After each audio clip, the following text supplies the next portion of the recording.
ప్రార్థన పెట్టినందుకు రచ్చబండ దగ్గర పంచాయతీ పెట్టారు. పెడితే నన్ను మా నాన్నగారిని తమ్ముని పిలిచారు, వెళ్ళాము. వెళ్తే భయంకరమైన మాటలు.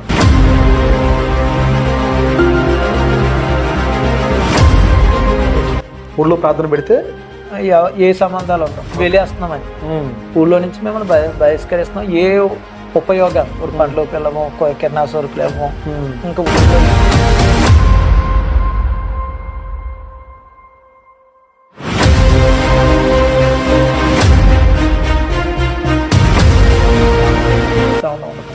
అంటే కుర్రోళ్ళు బెదిరించారు, పెద్దోళ్ళు బెదిరించారు.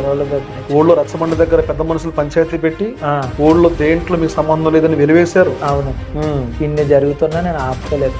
ఇంకా కుర్రోళ్ళు వస్తాను.